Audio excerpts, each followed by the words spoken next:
Vamos orar, colocar o nosso coração no lugar dele e que Deus venha falar aos nossos corações. Já falou por meio do louvor, por meio da programação e agora também com a exposição da palavra. Vamos orar. Deus e Pai, que o nosso coração venha descansar em Ti, diante da Sua palavra. Agradecidos, ó Deus, imensamente por estarmos aqui reunidos e termos esse privilégio de desfrutarmos da boa comunhão, de desfrutarmos, ó Deus, dessa koinonia entre os irmãos, que é a comunhão, ao prazer de chegarmos e adorarmos ao Senhor por meio da música, do louvor. Agradecer a Ti, ó Deus, pelas apresentações feitas, recebe com um aroma suave diante do Seu altar. Louvamos ao Senhor pela congregação de Sambaíba também, na sexta-feira, realizando ali 40 anos, foi de grande alegria para o nosso coração. Ó Pai, nesse momento, trabalhe em nosso coração para que venhamos ser receptíveis à Sua palavra, venhamos receber ela e estarmos submissos à Sua palavra que será pregada. Usa o Teu servo, ó Deus, para essa finalidade. Assim nós oramos, ó Deus, e oramos em nome de Jesus. Amém.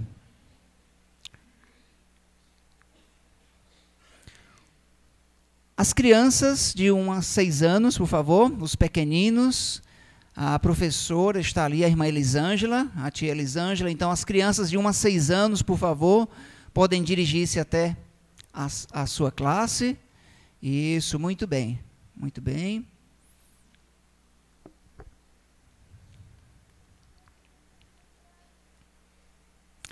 Eu quero iniciar esse estudo com algumas perguntas.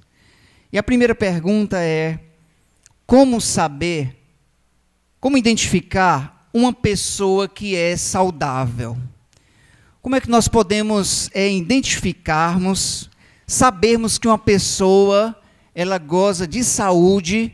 Como é que podemos então identificar? Como você identifica alguém que é saudável? E geralmente nós, para cuidarmos da nossa saúde, temos que fazer algumas coisas, né? Uma delas é cuidarmos da boa alimentação. Uma boa alimentação, então, nos ajuda a mantermos a nossa saúde em dias. Também, o que vai nos ajudar, como um paliativo, é fazermos alguns exames com constância para ver como anda ali, como estão as coisas, né? E algumas pessoas até têm medo. Vai, pastor, vai que eu descubro alguma coisa? Mas é melhor descobrir do que não descobrir, tá bem? Mas como identificar alguém que é saudável? Como você identifica? Ah, pastor, eu consigo identificar alguém que é saudável se ele acorda cedo pela manhã. Algumas pessoas se identificam assim. Não, eu consigo identificar alguém saudável fisicamente porque ele faz exercícios. Ele caminha pela manhã, ele faz uma caminhadinha à tarde, ou ela cuida da sua saúde, não é? Vez por outra eu estou vendo aí a dona Socorro rodando no Paraguai, aí, mais de 7, 8 vezes, né? Cuidando da sua saúde. Mas, visivelmente, o que identifica uma pessoa saudável? O que identifica? Geralmente, quando você olha para alguém, você vê ela corado ou corada, né? E você diz, olha, essa pessoa é uma pessoa saudável. Você olha para um menino e vê aquele menino feroz com toda energia, nós logo dizemos o quê? Esse menino, ele é saudável. Ao mesmo tempo também, nós facilmente identificamos alguém que é doente, com os seus olhos meio amarelados, com a pele assim da cor da Leane, assim meio amarela, e pronto. Aí você começa a pensar, rapaz, essa pessoa tá doente, né? Tá meio adoentada. Uma pessoa muito magra, assim, você olha aquela pessoa, não está muito bem. Depois a gente conversa, né, Leane? Depois daqui. Pois bem, não está muito bem. Nós ligeiro identificamos alguém que não está bem. Ela cai em desânimo, né? Pessoas que têm muita energia, você vê ela com o ânimo baixo, o astral baixo, ali você identifica, olha, essa pessoa não está bem de saúde. Porém, meus irmãos, eu não quero falar hoje à noite dessa saúde aqui, porque essa saúde, ela é visível também, mas a saúde que eu quero falar é a saúde da vida cristã. É a saúde do cristão, do crente, que vai muito além de cuidar do nosso corpo, que vai muito além de fazermos exames ou cuidar de alguma atividade física ou da nossa alimentação. E hoje à noite estaremos baseados no tema traços de um cristão saudável. Vamos citar todos juntos para ficar em nossa mente? O tema é traços de um cristão saudável. Hoje, geralmente, nós temos uma mensagem para falar de missões.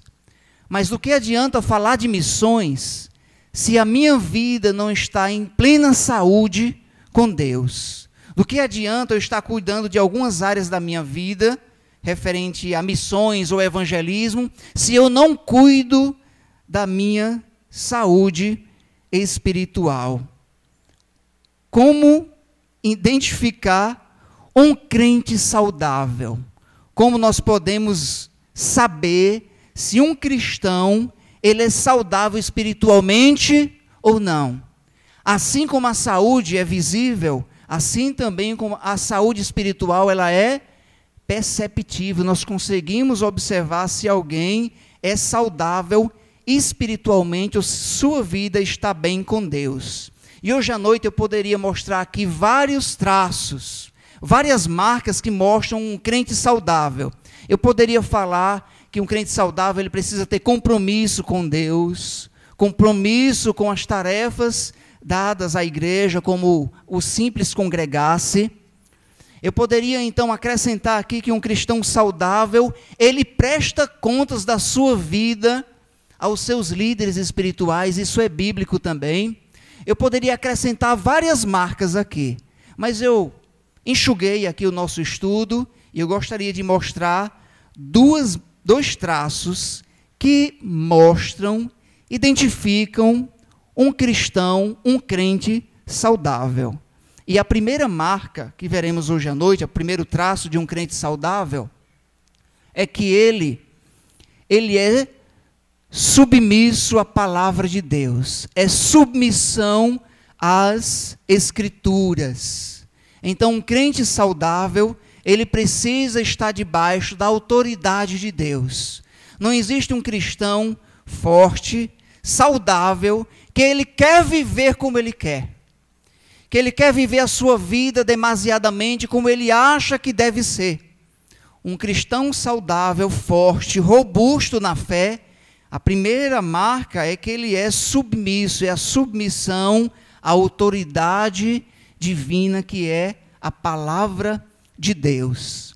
A igreja primitiva, que é chamada a igreja dos apóstolos, lá em Atos, capítulo 2, versículo 42, diz no início do versículo que a igreja perseverava na doutrina dos apóstolos. E perseverar na doutrina é uma referência a estar debaixo da autoridade de Deus mediante a sua palavra que ele deixou para nós.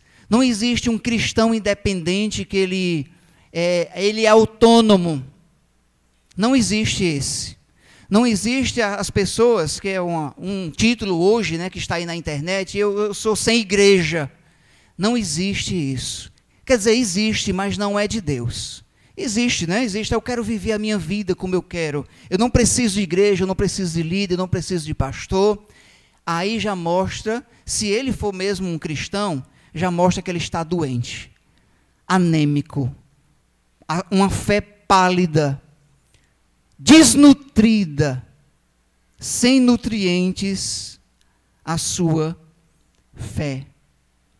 Antes do Senhor Jesus ir aos céus, em Mateus 26 e 20, ele disse assim: Ide, portanto, pregai o evangelho a toda criatura, batizando-os em nome do Pai, do Filho e do Espírito Santo. E depois ele deixou uma ordem, além destas. Ele disse, ensinando-os a guardar, o quê? Todas as coisas que vos tenho ordenado. Essa é a tarefa do cristão. É ir anunciar o evangelho, mas também ensinando a guardar todas as coisas que ele tem ordenado para nós. E nós estamos aqui há 65 anos, lutando e perseverando na fé. A congregação de Sambaíba fez 40 anos. Fique de pé, meu irmão Antônio Soares. Irmão Antônio Soares, fique em pé, por favor. E ali nós temos um crente que, de 40 anos de fé, que foi o primeiro convertido ali. Pede para ele ficar de pé aí, senhor Antônio. Antônio, aumente só mais um pouquinho o microfone, o senhor Antônio não está ouvindo não. Senhor Antônio, boa noite. 40 anos de fé. Vocês gostam, né, rapaz?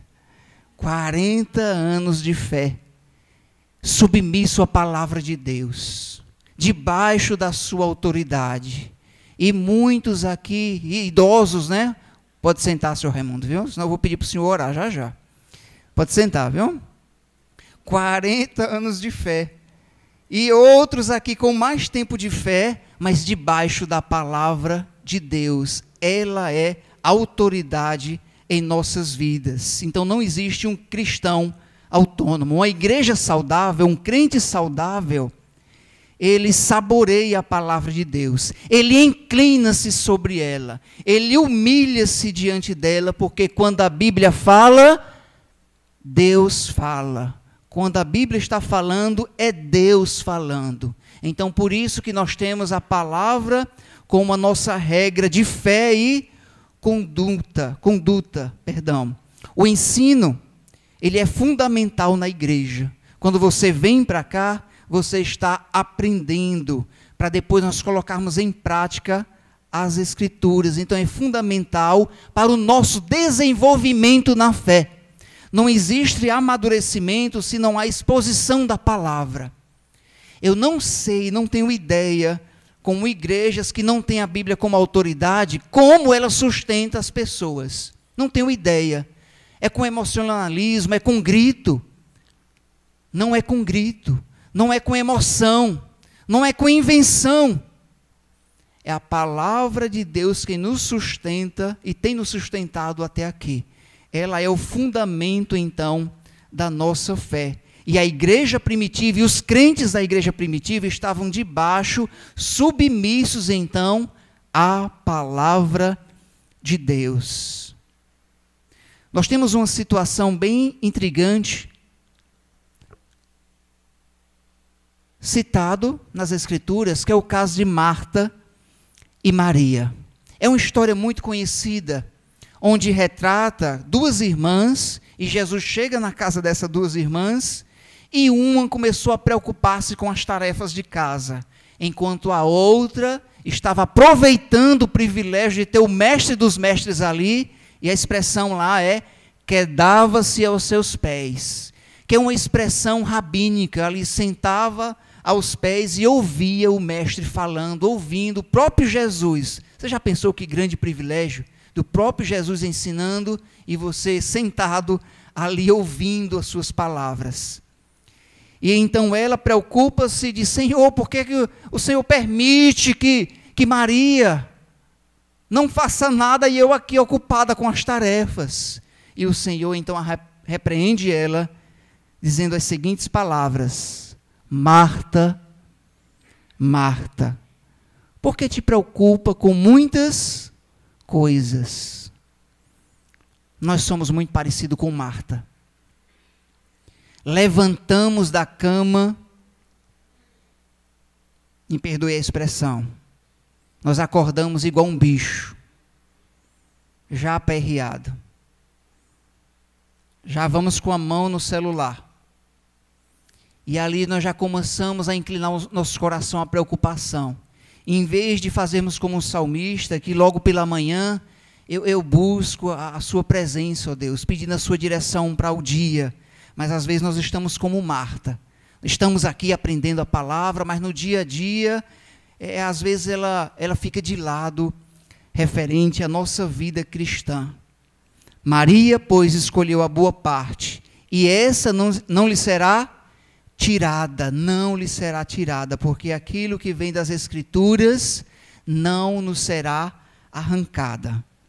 Sabe o que chama minha atenção ainda dentro desse contexto de submissão à palavra de Deus? é a igreja lá em Bereia. Abra comigo sua Bíblia em Atos 17, versículo 11, por favor. Livro de Atos, capítulo 17, versículo 11, para eu não somente citar, você conferir também, porque o versículo fala justamente dessa conferência, tá bem? Atos, capítulo 7 e versículo... Atos 17 e versículo 11. Abra sua Bíblia para Atos 17 e versículo 11.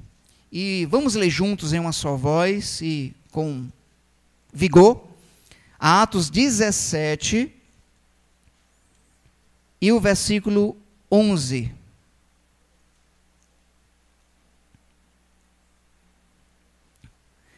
Vamos ler em uma só voz. É muito interessante esse princípio aqui, voltado para a vida particular do cristão, em amor, em submissão à palavra de Deus, em consideração a ela. Diz que Paulo e Silas estavam em Bereia. Eu vou ler o 10. E logo durante a noite, os irmãos enviaram Paulo e Silas para Bereia.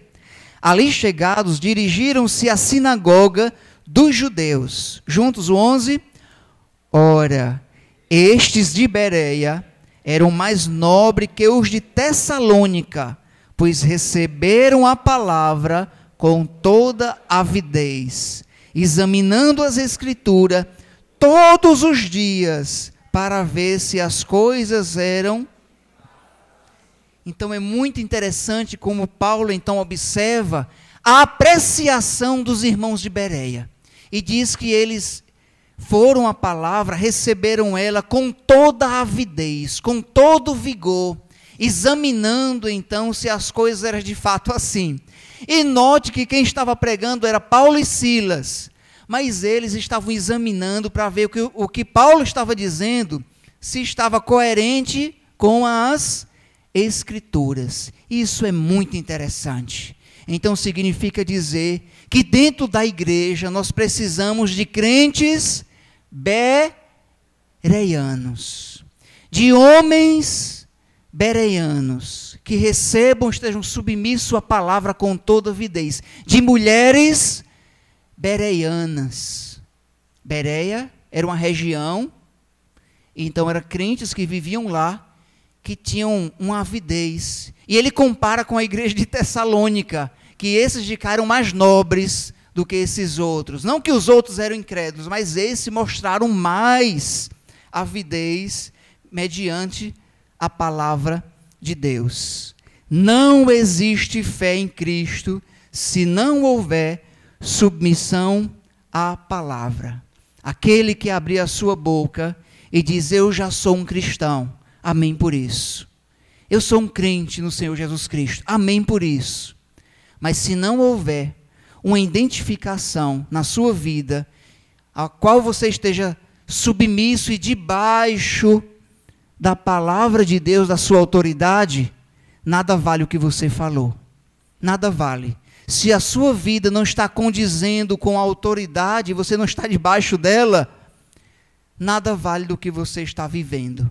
É necessário que o cristão, ele não seja fora das Escrituras, que ele seja dentro, vivendo, amando a palavra de Deus. É uma identificação da verdadeira fé.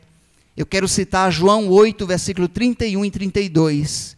Disse, pois, Jesus aos judeus que haviam crido nele, complete comigo, se vós sois verdadeiramente meus discípulos, foi o que ele disse?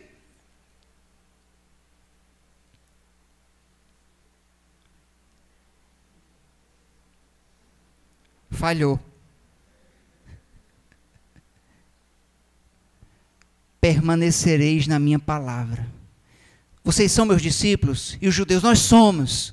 Pois o que vai identificar é que verdadeiramente vocês vão perseverar na minha palavra. E o versículo que vem depois desse é um muito conhecido. E conhecereis a verdade, ela vos libertará. Ela vos libertará de você mesmo, das suas ideologias. Então é interessante que quando a palavra de Deus vem em nossa vida, e nós passamos por ela, ela vai mostrando todos os nossos erros, Certo cristão, crente, publicou na internet uma frase que dizia o seguinte: eu encontrei muitos erros na Bíblia. Muitos. Todos eles em mim. Eu encontrei muitos erros, mas todos esses em mim. Não era nela, é sobre o que ela falava de mim. Não tem como esse livro ser escrito por homens. É impossível, porque jamais o homem escreveria algo para a sua própria condenação. O que nós temos hoje são livros de autoajuda. Porém, as Escrituras e a permanência nela evidencia que nós somos um crente saudável. E a minha pergunta é: você tem essa marca? Você é identificado por ser submisso à palavra de Deus? Podemos ver essa atitude de obediência em minha vida, na sua vida, que nós somos sujeitos à palavra? Se sim, amém. Amém? Esse é o primeiro traço de um crente saudável. Então percebemos se um cristão é saudável, olhando para ele, ou se ele é anêmico ou pálido, a sua fé, pela submissão à palavra de Deus. E o segundo traço que nós podemos perceber em um cristão saudável, além de ser submisso à palavra, é um que talvez você vai olhar e vai dizer: pastor, isso aqui é uma evidência de saúde espiritual? Com certeza. É o crente, ele ser o quê? Ele ser grato. Nós vamos ver nesse momento que a gratidão, ela não é somente uma expressão a qual nós falamos: obrigado porque você me ajudou com essa tarefa. Nós vamos aprender nesse momento que ser grato, ela é uma marca e não somente uma expressão. Não somente quando você diz: obrigado porque você me deixou até a rodoviária. Isso é uma expressão de gratidão. Obrigado porque você aí chegou na minha casa naquele dia e me ajudou com certas palavras. Gratidão é muito mais do que uma expressão. É uma vivência, é vida, é um traço que mostra a nossa saúde espiritual. 1 Tessalonicenses 5:18, vamos citar juntos. Em tudo dai graças, porque essa é a vontade de Deus em Cristo Jesus.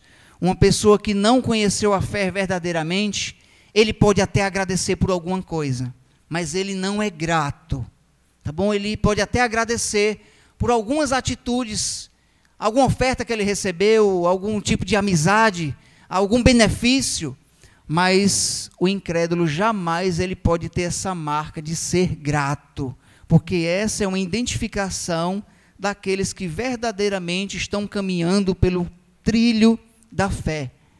Entenderam essa parte? Ele pode agradecer, mas ele não tem essa marca como uma identificação integral na sua vida.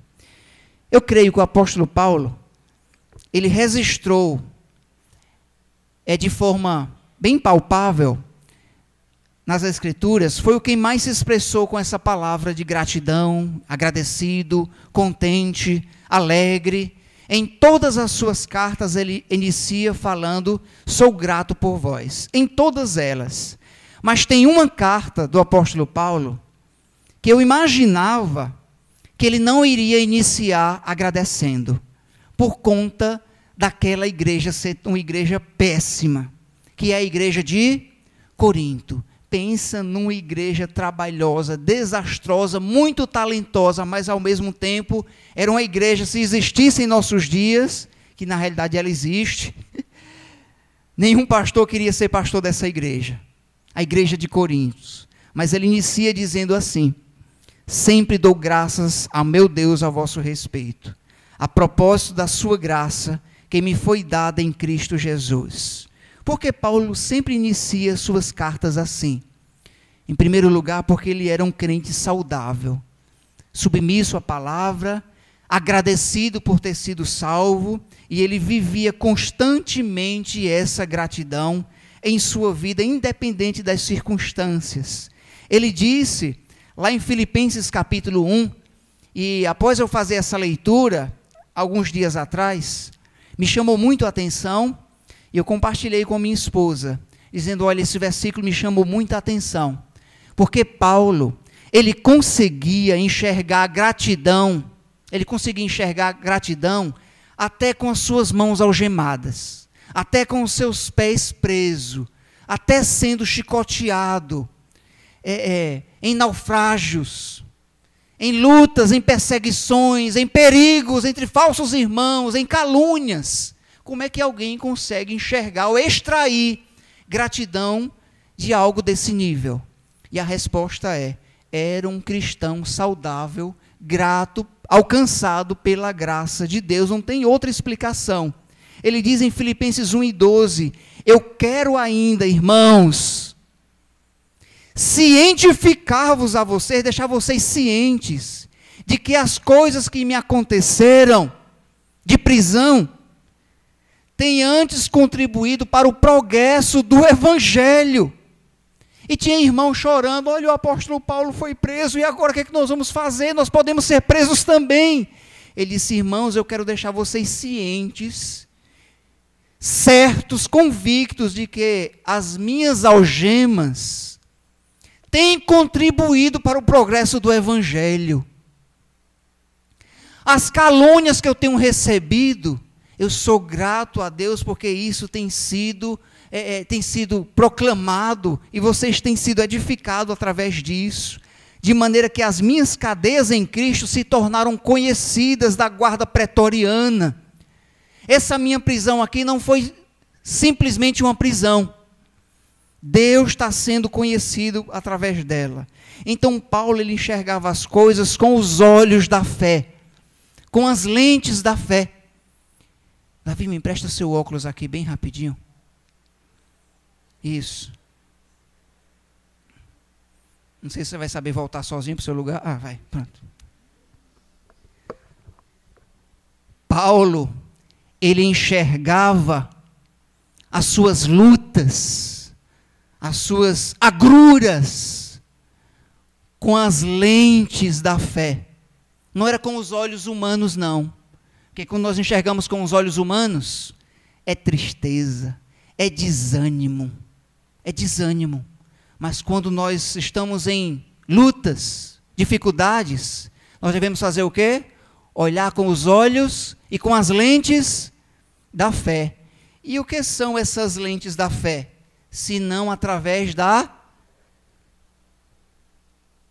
Se eu quebrar esse óculos, o prejuízo, meu pai. É isso aqui, irmãos. Através das lentes da fé. O coração do Davi agora foi a mil.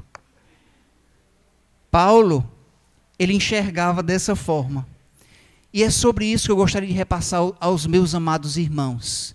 Que Deus nos ajude a chegarmos a esse nível de espiritualidade, de enxergarmos através das lentes espirituais e sermos gratos a Deus.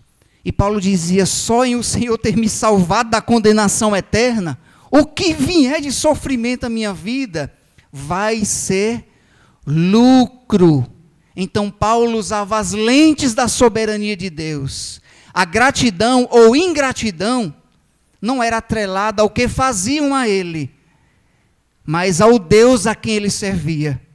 A gratidão não depende da situação, mas do Deus que se faz presente em toda ocasião. Eu quero repetir essa frase. A gratidão, ou ser grato, não depende da situação, mas do Deus que se faz presente em toda e qualquer ocasião. E nós, como crentes em Cristo, devemos amadurecer com isso. Ele diz depois, eu aprendi a viver contente, aonde? Em toda e qualquer situação. Eu já vivi de tudo isso aqui, eu aprendi. E significa dizer que é uma questão de nós estarmos sempre aprendendo. Eu quero, rapidamente, usar um versículo do Antigo Testamento, darmos um voo até o Antigo Testamento, e tem um versículo que nós passamos desapercebido, onde Daniel, diante da afronta da morte, do vale da sombra da morte, da sentença dada pelo rei Dario, que quem buscasse a outro Deus, a não ser o próprio rei, seria morto. Ao ouvir isso, Daniel simplesmente não buscou justificar-se, não foi até os presidentes, ou usou do seu cargo, que ele tinha certa posição diante do rei, mas ele foi para onde? Ele foi buscar o alto. E Daniel 6:10 diz assim: Daniel, pois, quando soube que a escritura estava assinada, ele entrou em sua casa, em cima no seu quarto, onde havia janelas abertas para o lado de Jerusalém. Estava no contexto da Babilônia, levado cativeiro ali os 70 anos. E de longe ele orava, abria as janelas voltadas para Jerusalém, e diz assim o restante do versículo: 3 vezes por dia se punha de joelhos, e orava e dava graças. É essa parte aqui. Essa parte me pegou. Essa parte nos pega pela garganta aqui. E ele dava graças diante do Deus, como costumava fazer. Então a gratidão, ela não depende da situação presente, boa ou ruim. Ela depende da presença de Deus, que sempre está em toda e em qualquer ocasião. A razão, às vezes nós sermos ingratos, reclamamos muito de esposa, de filhos, de marido, de irmãos, e disso e daquilo outro, é porque ainda nós não chegamos a uma maturidade de reconhecer que nós não merecemos, não somos muita coisa. É por isso que às vezes nós reclamamos, e nós ficamos tão aborrecidos, ingratos. É porque às vezes não sabemos qual é a nossa posição diante de Deus. Então tem muito crente doente. Quando você se aproximar de um irmão e ele reclamar muito, esse irmão, ele está o quê? Doente espiritualmente, anêmico, pálido. E ele vai deixar você doente também, porque reclamação adoece os ouvidos, adoece a mente, adoece as nossas emoções. A gratidão, ela não é somente uma expressão, ela deve ser uma marca de evidência da verdadeira fé. Como está a sua saúde espiritual? Você está submisso à palavra de Deus? Você tem sido agradecido, grato, tem vivido em gratidão? Você deseja hoje, tem alguém hoje que está longe dos caminhos do Senhor, e até imagina ser um cristão, mas não está debaixo da autoridade divina, e hoje gostaria de fazer essa entrega da sua vida ao Senhor? Tem alguém hoje à noite que gostaria de ter uma vida de gratidão, rendida, doada aos pés de Cristo? Tem alguém hoje à noite que gostaria de entregar a sua vida ao Senhor Jesus Cristo, está submisso a Ele? Tem alguém? Levante uma das suas mãos, declarando: eu acho que eu sou cristão só de lábios, pastor. Eu quero ser um cristão genuíno. Eu quero estar submisso à sua palavra, a palavra de Deus, e viver em gratidão para o Senhor. Tem alguém hoje à noite? Tem algum homem, alguma mulher que gostaria de se posicionar e dizer: eu quero entregar minha vida a Cristo? Algum jovem? Alguma reconciliação? Que você está esperando? Vamos baixar nossa cabeça. Vamos orar ao Senhor.